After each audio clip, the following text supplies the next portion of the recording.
cs407, Numerical Analysis, Section 9.1, Method of Least Squares. So we begin with a little bit of motivation. Surface tension S in a liquid is known to be a linear function of the temperature T. That is, the surface tension of the liquid decreases as the temperature T increases. For a particular liquid, we made measurements that have been made at the surface tension at certain temperatures. Starting at temperature equals 0, we have a surface tension of 68.0, and going all the way up to 95, we have a surface tension is equal to 60.0. So how can we find the most probable values of the constants in the equation S is equal to A times T plus B? So in experimental, social, and behavioral sciences, an experiment or survey often produces quite a bit of data. And to interpret this data, what we typically do is we resort to some form of graphical methods. For instance, we might have an experiment that produces numerical data in a table format with X and Y being evaluated for particular values of X. Now, from this table, we can plot n+1 points on a graph. And we've seen a couple ways to do that with splines and with polynomial interpolation. Let's take a look at another way. And suppose we plot the points. Reasonable tentative conclusion is that the underlying function is linear. The failure of the points to fall precisely on a straight line is likely due to experimental error, because we are making an experiment. If one proceeds on this assumption, or theoretical reasons exist for believing that the function is indeed linear. Next step is to determine the correct function. So assume that y is equal to ax plus b. What are the coefficients a and b? In other words, what line nearly passes through the 8 points on the graph? Suppose that we make a guess about the values of a and b. This is equivalent to deciding on a specific line to represent the data. In general, the data will probably not fall precisely on the line y equals ax plus b. If by chance we get lucky and the kth datum does fall on the line, then a times xk plus b minus y sub k is equal to 0. If not, we have a discrepancy or an error of magnitude, which is defined as the absolute value a x sub k plus b minus y sub k. So the total absolute error for all n+1 points is therefore the sum of the individual errors. Now, since this is a function of a and b, we want to select a and b to minimize the error. This problem is an example of an L1 approximation. Now, we can solve this type of equation using techniques from linear programming, which we're going to see by the end of the class. Unfortunately, the methods of calculus do not work on this function because it's generally not differentiable, Richardson extrapolation notwithstanding. In practice, it's common to minimize a different error function of a and b, and that's defined by var phi is equal to the sum k equals 0 to m of axk plus b minus yk squared. If the errors follow a normal probability distribution, the minimization of var phi produces the best estimate of a and b. This is called an L2 approximation. Another advantage of the L2 approximation is that the methods of calculus can be used on this version. The script L2 approximation is suitable for most statistical considerations. So the L1 and L2 approximations are related to two specific cases of LP norm, which are defined by the distance vector. We can try to make var phi a minimum, and we can do that by differentiating it with respect to a and differentiating it with respect to b and setting those two both equal to 0. Partial derivatives of var phi with respect to a and b basically are set to 0 are necessary at the minimum.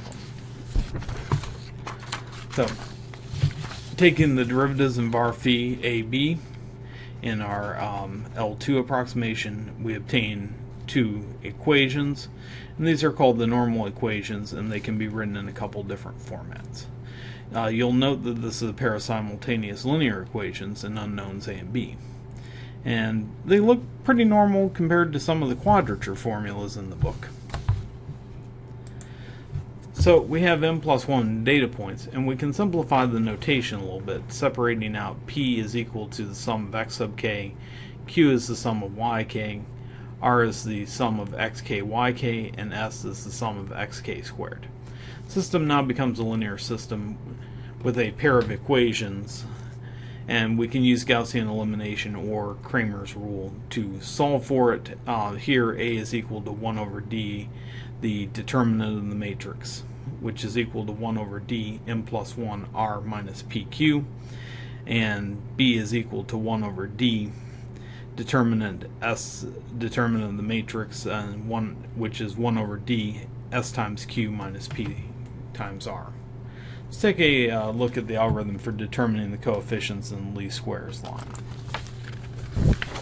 And here we want to determine a and b, and these go through a set of n plus 1 data points defined as x sub k, y sub k for k equals 0, 1, 2, m, and basically we compute them using the following equations.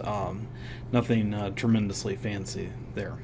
Another way to calculate this more directly is given on page 429 of the textbook. It allows you to determine a and b directly from d by substituting the values of s and p into the d equation, and p, q, r, and s into the equations for a and b.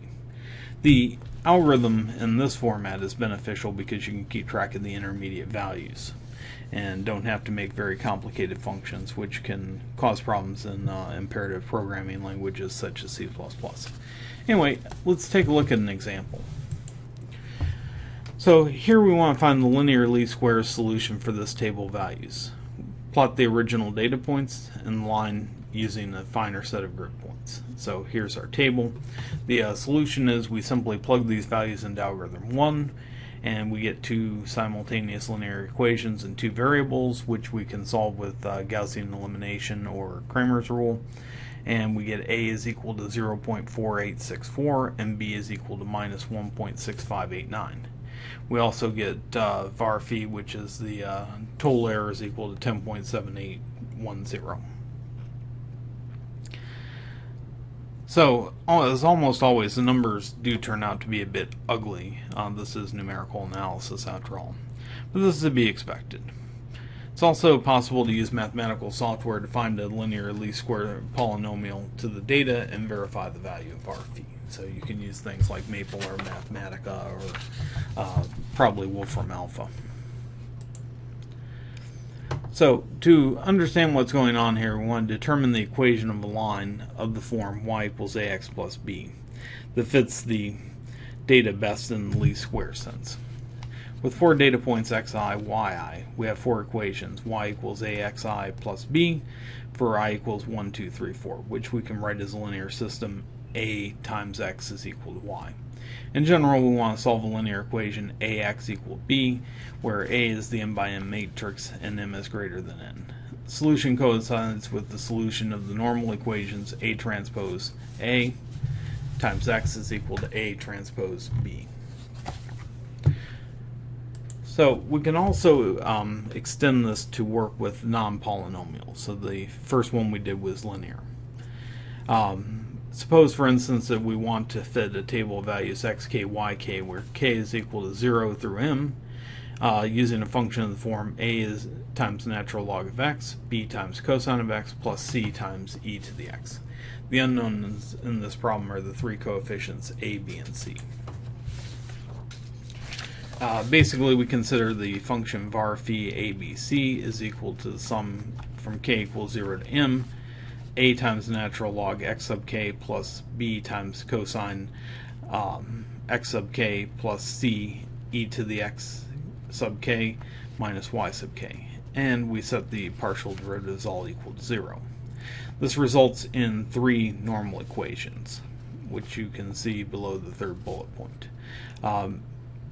Looking at these, maybe we should have stuck with the polynomials, but they're actually all sums, and we can actually put this together with a concrete example. So say we want to fit a function to the form that we previously discussed. Y is equal to a times natural log of x plus b times cosine x plus c times e to the x for the following table. Using the table and the equations from the last slide, those normal equations, we simply plug the values in, and we get a system of 3 equations with 3 unknowns, which we should be able to solve using Gaussian elimination. And the results are A is equal to minus 1.04103, B is equal to minus 1.26132, and C is equal to 0.03073. So we get a curve with those particular coefficients, and we can plot the curve against the actual data points to see how well it fits, as we've done over on the right hand side of the slide. And we can also calculate the value of the error function. So let's take a look at basis functions before finishing up. So suppose the data in our table are thought to conform to a relationship such as y is equal to j, the sum of j equals 0 through n, c sub j, gj of x, in which the basis functions g0, g1, gn are known and held fixed. So the coefficients are what we need to determine. Those are the c sub i's, according to the principle of least squares. And we basically define the expression for var phi and select the coefficients c sub I to make it as small as possible. We proceed as before and write down the necessary conditions for the minimum of n equations. And basically we want those partial derivatives to be equal to 0. And when we set them equal to 0, we can rearrange the resulting equation to give us the following form. And these are the normal equations in this situation, and they serve to determine the best values of the parameters c0, c1 through cn. The normal equations are linear in c sub I, and in principle they can be solved using the methods of Gaussian elimination. However, there are some necessary conditions. So, in theory, we can solve these using Gaussian elimination. In practice, the normal equations may be difficult to solve if we don't choose a good set of basis functions, say g0, g1 through gn. Those are a bad choice, and it's going to be more difficult to solve it. So, the first thing is to set g0, g1 through gn should be linearly independent. Second, the functions g0, g1 through gn should be appropriate to the problem at hand. And finally, we should choose a set of basis functions that is well conditioned to numerical work. In section 9.2, the Chebyshev polynomials are explored as a good set of basis functions.